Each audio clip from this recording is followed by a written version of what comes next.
my fellow comic book collectors. It's Alan, the Comic Collector Geek, and I'm joined with my good friend Mark Olroyd from Suddenly Comics, and we're going to do something a little different this time. We're going to actually look at not just the hottest golden or silver or bronze or whatever.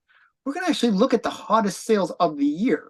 Like these are the top 10 books that, based on sales that sold this year, and we're going to see, were they good buys, or were they was this actually, what were these comics like over the year? So these are the biggest books of the year, and it's kind of like almost like that, good endpoint for these top 10 lists, because we can see the biggest books, the biggest of the year. So this is going to be a pretty cool list. And So let's I think this list is not going to change much between now and the end of the. Oh, it might, because we've got a big signature sale coming up at Heritage in Oh September. yeah, you might, yeah, it might, but for now, these are the biggest. For Yeah. now, these are the biggest. There is a signature sale that's happening, which should be interesting. But yeah, these are, for now, these are the biggest sales of the year. Okay, so we're basing this list on the Go Collect Chartbusters list, which shows the top 10 sales. It will do when it's loaded. However, I have already preloaded them, so I've got these set up. And in place number 10, and we're starting at £670,000, $75,000. So this is at the bottom of the Well, list. the very Um, bottom of the list. This cheap book at the very bottom of the list, right? so here we go. Sold on June the 20th. So not that long ago. And I think this actually didn't perform that well. I think So this was like a bit of a steal. I remember this book. right. So there we go. It's a beauty. It's Detective Comics Before five. 27, the first appearance of who's the character? Alan, I've quite forgotten Some his. bat character. Some There he is. bad, and he's kind of a man. Yeah. We'll just call him Batman for now. Okay. Fantastic comic I would love to own, but I doubt I ever will. But you never say never. Yeah. Um, from 1939. Finger, Siegel, and Chambers stories. Bob Kane's Joe Shuster, Jim Chambers, and Fred Gordinier art. Bob Kane cover. Hmm. So yeah, so a lot of really major creators involved with the creation of this book. Um, this is, this is a big sale, but I actually think this was down. I remember seeing this before. I think it was on one of my hot lists, because this was one of these signature auction sales that when this went up. I mean, this book you don't see maybe once or twice a No, year. this is a much rarer book than some of the others on here. Yeah. Because, Um, this and wasn't a you, big number one or a premiere issue or anything like that. It was number 27 of Detective Comics. Yes, it's the first appearance of Batman, but nobody knew who Batman was when this came out. yeah, and at the time they would kind of introduce new characters, and that they'd be one and done kind of thing. They wouldn't be like something where they expect it to go any have any legs, right? Yeah. Um, but this one did have legs. This one did well. And a bit Um, of a departure, wasn't it? Because we had Superman before Batman, mhm, and we had Captain Marvel as well from Fawcett, mhm. who both had superpowers. Batman, of course, didn't have any superpowers. Yeah, the interesting thing about it is I think because he was introduced in Detective Comics, it set the tone that forever defined Batman, that he is a detective, Yeah, that it's like he's a street level street character. level character, yeah, that just happens to have like some gadgeties that help him along. Yeah, I mean, happens they to be did base him a on a couple other multi-millionaire characters. with gadgets Yeah, and a yeah. castle. I mean, he was based on other characters like the Phantom and what's the other one? The Shadow The is the big Shadow. one. So yeah, so they brought those elements in. So just a kind of interesting character. Definitely a big book. Definitely a big book. And how did this perform? I haven't done that, Alan, but I can definitely Oh, get. okay. I can go to my Go Collect and I can type in Detect 27, but I haven't preloaded Yeah. it. Okay. Sorry to mess you up. But I remember that there was a Detective 27, and people were actually surprised that it didn't sell for as much as they expect. I think they were expecting 800,000, and it sold for six. Oh, yes. Look, it was Yeah, significantly so. The previous one that sold was 2 years ago and it sold for over 1 million. over a million. Yeah. So Yes, that this was significantly down. I remember. Yeah, that's why I remember reporting on this one and saying, "Oh man, this one was a bit of a steal." Even at 600,000, it's a Oh, I bit of a think steal. somebody's got a good buy there. I mean, it's strange to say when somebody spent $675,000, but I think they got a deal. Yeah, I mean, that's the interesting thing with this book and with a lot of the big ones that have come up in the last year or so. There is a real lack of confidence in the market, and people, you can see that with these bigger sales where they're not as willing to commit those big dollars into the big books. Yeah. Um, so it's a good time to pick up your $1 million books. Yeah, if you've If got you're gonna do it, a this is the spare time to million do or it. two lying around, now's Yeah. the time to do it. I mean, this is a rare book. This is a genuinely rare book. It's not like your Amazing Spider-Man #1, which is as common as muck. This Hmm. is there's 78 of these. Yeah. And pretty much, I think there's not too many raw Detective 27s out there. I So this I is, I think if you've got a Detective Comics 27, you've had it graded. yeah. I mean, there's probably, there are probably a few out There there, might but be one or two really, unfound ones where it's just yeah. lying in somebody's attic somewhere or in a box in a garage. But I think Mhm. if you've found it, you're going to have had it. You're going to have had it I slapped. graded. Yeah. So that's why this is one of those books where um, you know that this is extremely rare because everyone would get it graded. Um, And if you look at the census, this was a blue label. That's another rarity for Yes, Detective yes, yes, 27. yes, yes, yes. Um, I think half the census is restored books. Yeah. So Uh, this is like yeah, so no really, more restored than universals. There are 39 yeah. restored and only 37 universals. So yes, you're right. And there's actually a dark secret about the universals. Um, a lot of the universals actually have mild, minor restoration on them. Really. If you, yeah, there was so what was happening was so many of them had some kind of restoration, like either like cleaning or color touch or something like that.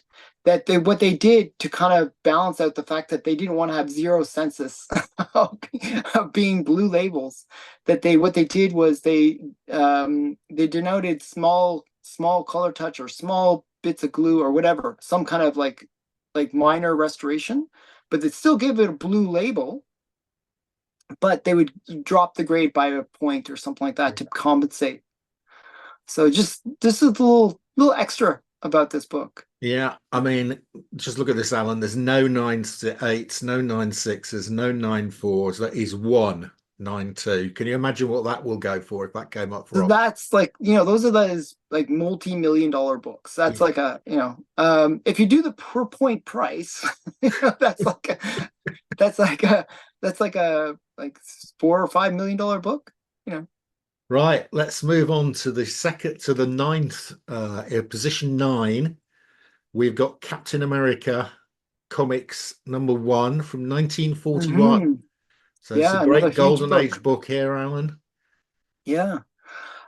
Just yeah, I mean this is this is like um this is probably I would say the top five golden age books of all time. It's number nine on the list, but it is, one of the biggest books that you can think of. Yeah. And it's also the most iconic Hitler cover. Yeah, well, Cap smashing Hitler. What more could you want? Yeah. So this is where you get punch a Nazi face. Um, I mean, and I'm afraid Bucky does look a bit like a ventriloquist dummy. I know he looks a little goofy.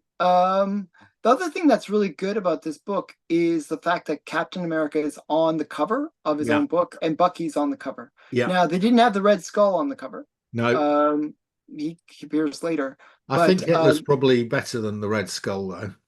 yeah, yeah. But this is definitely an interesting book because of the history behind it as well. Because this is before the U.S. went to war with the Germans. So this It was is them. 1941, yes. Yeah. So this The is like comics were ahead of the politicians here. yeah, I think this was like a rallying cry by a lot of the artists who were Jewish, right? They Yeah, saw what was true. happening Yeah. in Germany and they were like, "Hey, can With the we?" Joe Simon and Jack Kirby, I think were Jewish, weren't they? Yeah. So they were very keen to see America, fight the Nazis and kind of fix a lot of the mistakes that were being made. So yeah, very important comic. Oh, yeah, sorry, I hadn't realized it was the first appearance of Red Skull, which is why you mentioned Yeah, him. yeah, I did mention Red Skull. He's just not on the cover. Yeah. Um, Well, so I mean, fantastic. that's the major baddie for Captain America, right? So So, this 9.2, which is an astonishingly high grade, hmm sold for 700, $750,000. hmm Shall I have a look at this one as well? yeah, might as well. I always like looking at seeing how well they performed. I think this one was slightly down too, by the way. If I remember correctly. I think this was expected to be $1 million book as well. Because even in low grade, it's like, you get this as a 0.5 or something, it's still like almost 100,000 or something crazy.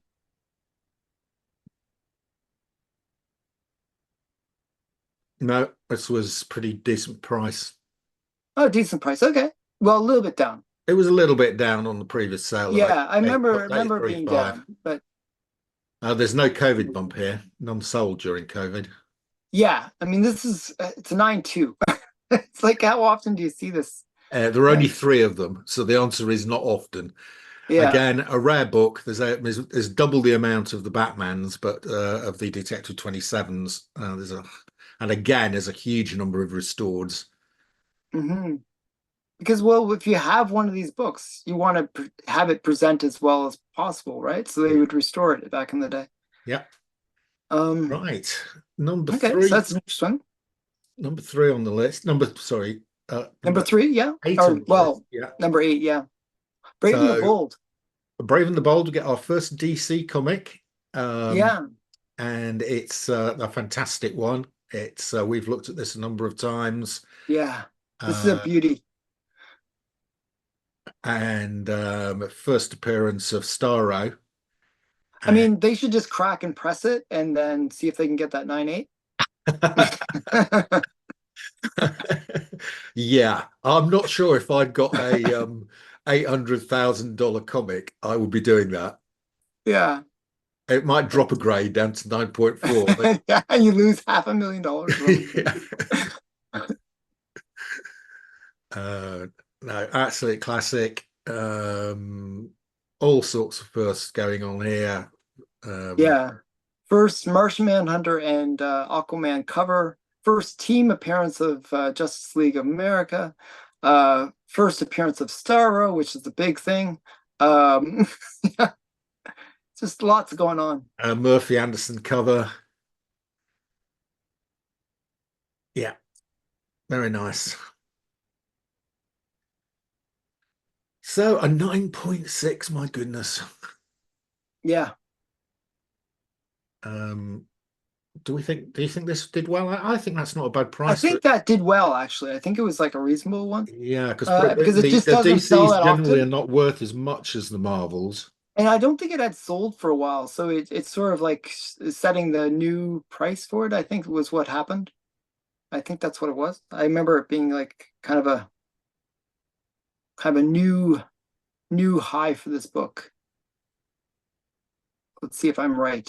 Hopefully I'm Right. right. You're I right. remember it's the highest graded, I think. It's the 9.6. Oh, 90, it was 9.6, not 9.2. Yeah, 9.6. Yeah. I think it's the highest graded copy. I think it is. It is the highest graded copy. Yeah. So it's the only it's the only it's It's the only sale. the only sale. So that's what I thought. I remember it's being something where it established the price Yeah, for the that's why book. it's so high because you can't buy a better copy. Yeah.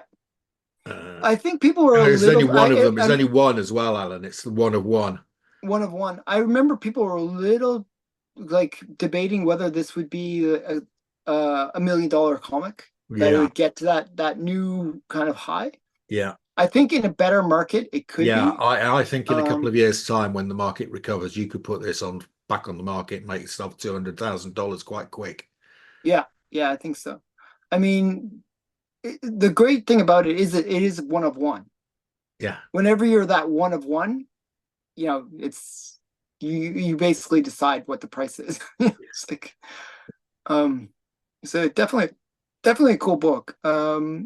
This one is way more common than the other ones though.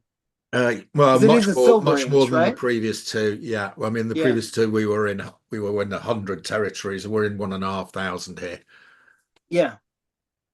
I mean still rare for a Silver Well, Age, it's that's rare in this actually grade, Alan. I mean, it's the only one in this grade.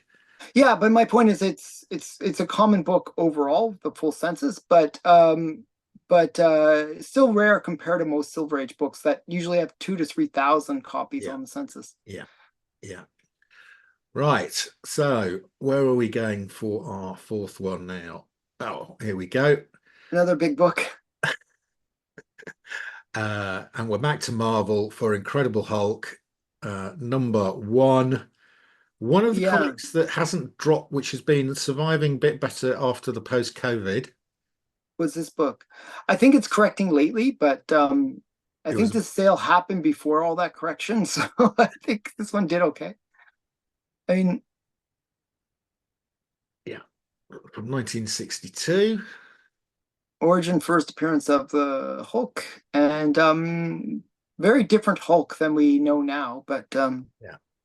he's Now, much more Alan, like if I was to offer you The Brave and the Bold, one of one, 9.6, or or this this 9 point, book. well, no, Yeah. this 9.2 Incredible Hulk, which one would you have? So the interesting thing is like Brave and the Bold is a team first appearance. This is a true first appearance. So to me, that's a bigger like if you're going to tier out what is the crucial things, you'd say okay, first appearance is the number one most important thing any comic can have, right?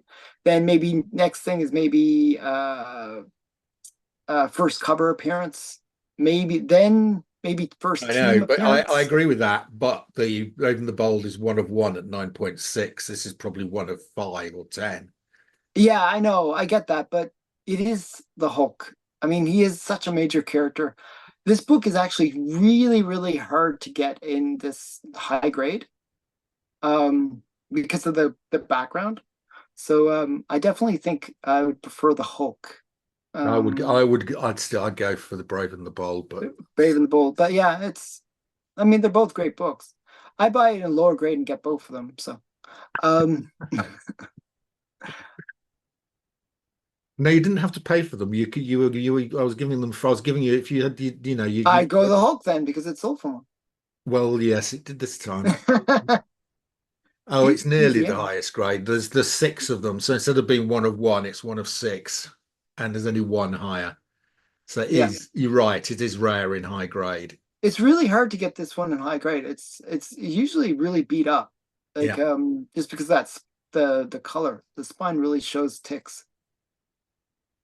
And this is just as rare as Brave and the Bold. It's like the same kind of numbers. Yeah. 1.6 versus 2.1. It's another 500 more copies of this. Okay. A little bit more common, but still. I know you're more of a DC fan than Marvel, but the thing is How could you tell? the How that could you tell?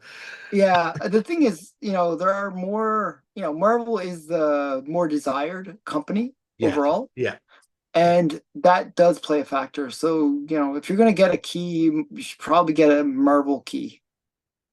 DC has more upswing potential if opinions change, but right now Marvel keys are better. Correct.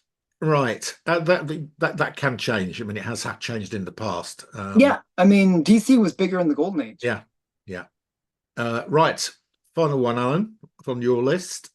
Sitting in position 6. Oh, interesting. And then this is the best you can get, right? This is on Yeah, you can, nine eight. I do not think there's a 9.9 of this, and I don't think there will ever be one. Yeah. Well, now that they're doing the pre-screening, you think people are going to send in hundreds of copies of Tales of Suspense 39 and This is another mid-issue one, isn't it? It's not a number one, so I suspect yeah, it's lower census, but still a high census actually. I remember this one. I think it's like 2 to 3,000. It's a little bit more common.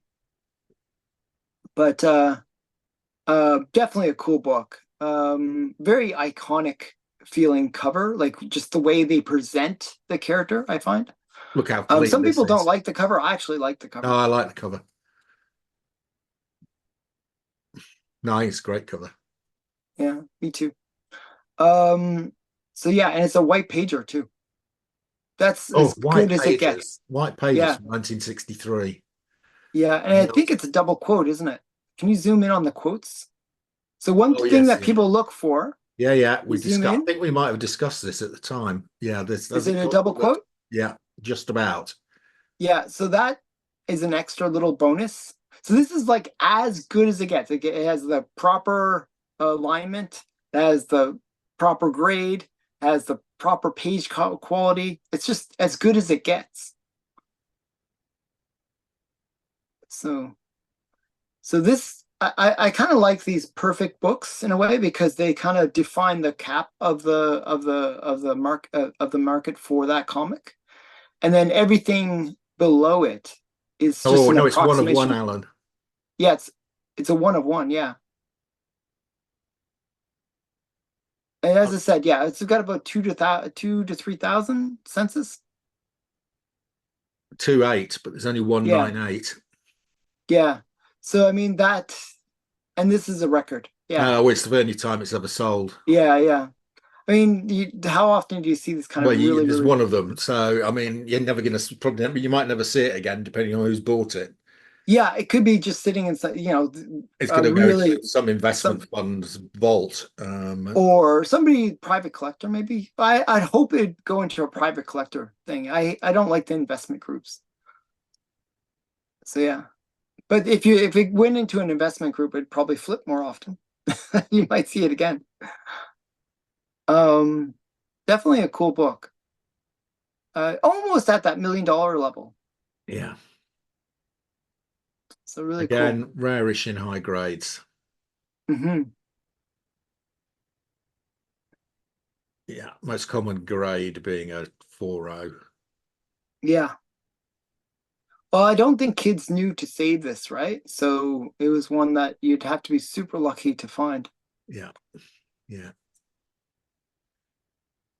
Yeah. I always found it amazing how those books, how they even survive, I don't know how this. especially at a 9.8. I mean, that's so insane. Well, we're going to look at, I can't even believe I'm going to say this, that we're going to look at 5 books that are even bigger than these on your list. I don't even know how that's even possible because these are these are $1 million sales. We just looked at almost $5 million worth of books, and yet we're going to look at bigger ones on your list. So go over to Mark's channel, check out the top 5 biggest sales for the year. These are the biggest, probably almost the biggest sales ever for comics. That's One the of them cool thing. certainly is. Yeah, so definitely check that out. Go over to Mark's channel and check it out. Bye for now, guys. Bye.